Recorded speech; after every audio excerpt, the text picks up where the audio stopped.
primeiro ponto do Papa Francisco, né, que é muito interessante, é que ele é peronista. Ele se declara peronista, né? Então, o que quer dizer o Perón e Evita Perón na história da Argentina? É a história do diálogo. Então, é esperado que ele vá tentar dialogar com todo mundo. A gente tem um amigo meu, que é o professor Daniel Omar, aqui da Unicamp, é professor de psicanálise, de filosofia moderna, Já Kant, conhecido né? muito aqui, tem parceria com a gente, viu, professor? Ah, é? O Daniel Omar tá aqui também? Ah, que beleza. A gente conversa direto, né? E ele me diz assim, ele sempre me diz assim, que o Perón é essa possibilidade de diálogo entre direita e esquerda, né? Então, eu estudando um pouco que ele me indicou, os livros, etc., eu vejo isso também, a possibilidade de diálogo entre direita, esquerda, centro e extremos, né? Extrema esquerda e extrema direita, né? Então, o Perón representa essa possibilidade de uma conversa, de um diálogo voltado para resolução de problemas, mais do que para princípios ideológicos dogmáticos, né? Então, esse pensamento do Perón acaba aproximando ele do pensamento de Deng Xiaoping na China, na abertura da China para a modernidade, em 1980 para frente, né? De 1978, na verdade, para frente. Então, o que quer dizer isso? É comunismo? Não, não. Essa ideia de comunismo, a gente tem que ir com muita calma em relação a ela. Por quê? Porque ela está ligada à lógica do sacrifício do outro, né? Então, nós culpamos o outro, sacrificamos o outro, condenamos o outro pelos erros que estão ocorrendo e que nós também fazemos parte, né? Então, isso é muito ruim para qualquer desenvolvimento sistemático de um país, né? Então, assim, claro que nós sabemos que aqui que nós estamos vivendo não tem só o Brasil acontecendo, né? Nós temos influências também de outros países que estão muito interessados nas nossas riquezas naturais e outras coisas, né? Então, nós temos que sempre tomar muito cuidado com a nossa situação política atual.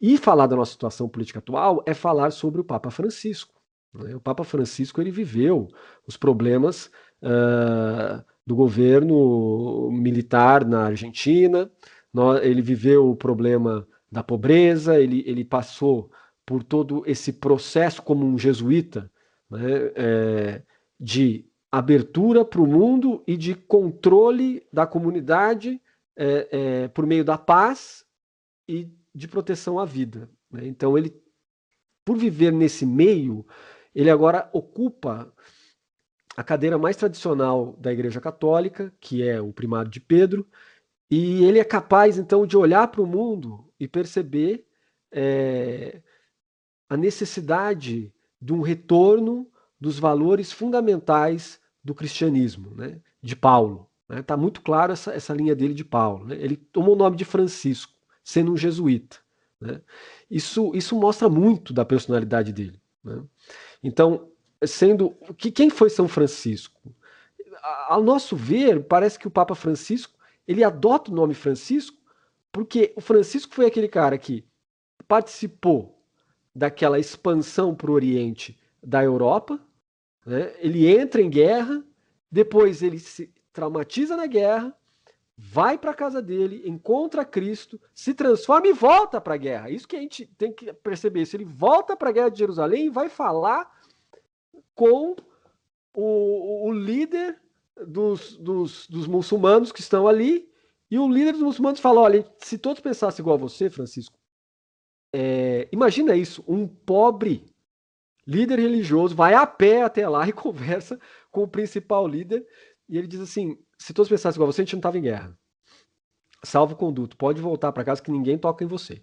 Então, o São Francisco se sente mal com isso, né? Porque ele não conseguiu converter o principal líder muçulmano daquele momento para parar a guerra, né? Mas isso tudo tem um impacto no pensamento do Papa Francisco, percebe? Ele está indo agora aonde? No Iraque. Olha como é estranho isso, né? Ele vai para o Iraque, né? E vai conversar com aquele pessoal, olha, não vamos fazer isso, tal. Uma recapitulação da atitude de Francisco, né? E me parece que, por exemplo, né, ele tem uma questão de... Até agora ele evitou se encontrar com o 14º Dalai Lama, né? Por que ele evitou isso?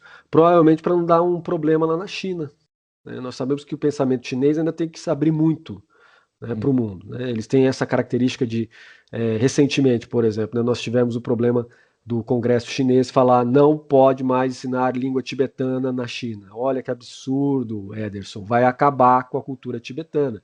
Nós sabemos que na década de 50 a China invadiu o Tibete, expulsou os tibetanos de lá, ou dominou eles. Né? Os que fugiram estão ligados ao 14º Dalai Lama, eles estão em campos cedidos pelo governo indiano, no meio da Índia, e agora na pandemia, você imagina, né? E eu tenho contato com esse pessoal refugiado do Tibete, eles estão bem isolados, né? Nós tivemos casos lá dentro, né? Dos assentamentos tibetanos, eles são os convidados, acho que de maior assim, né, permanência num país que não é o deles, do mundo, né, da história mundial, né?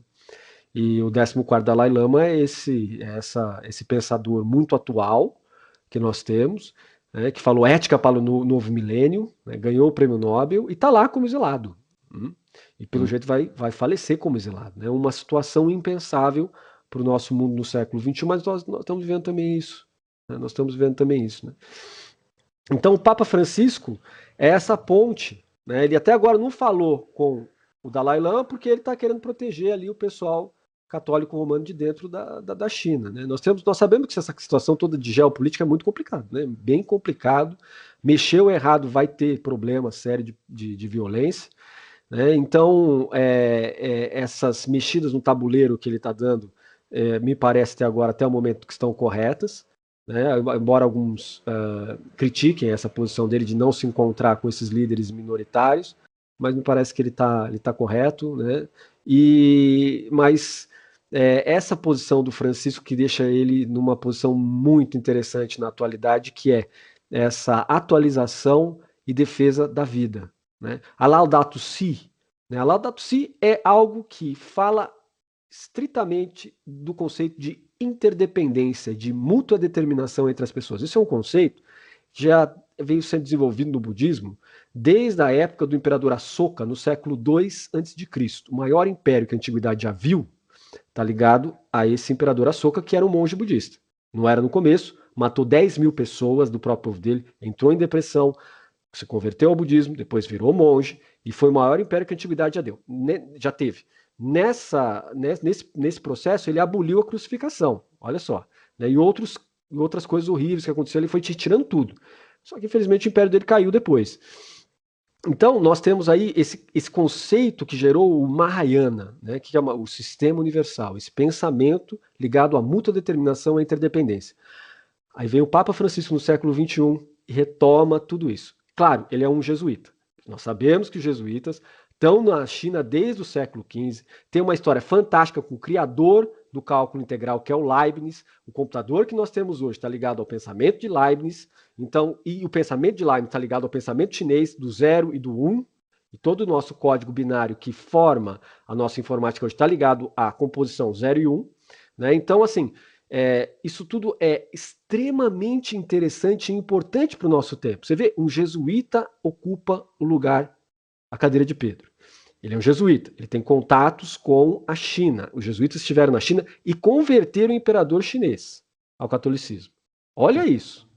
Só que aí veio aquela querela dos ritos e fechou a China para o Ocidente. A China ficou 300 anos fechada, depois foi dominada pelo Ocidente. Depois teve nós tivemos aí uns períodos aí meio doidos lá dentro da China, de revolta e tal, depois veio o Mao Tse Tung e tal, se desvencilhou, depois veio o Deng Xiaoping, abriu de novo para o mundo, e aí nós temos essa sucessão até o Xi Jinping atual. O Xi Jinping atual ocupa a posição de um imperador moderno na China. Né? Ele não tem eleições, por quê? Porque ele é um cara que dá certo. Né? Então ele permanece lá. Então é uma autocracia que nós estamos vendo ali. E em compensação nós temos uma história gigantesca, né, de 2000 anos, da cadeira de Pedro, e Pedro, que é o Papa hoje, organizando a estrutura mundial. Né? É o único país, eu acho, do mundo que não lida com forças armadas, com o primeiro tabuleiro, o segundo é o comércio, o terceiro aí é as leis. Né? Então, assim, ele não lida com isso, ele não tem exército, mas ele consegue influenciar o mundo todo, olha que coisa, né? Com palavras. Né? Só com palavras e com as estruturas e instituições da igreja que estão normalmente ligadas à educação e assistência social, ele chega até a modificar as forças geopolíticas.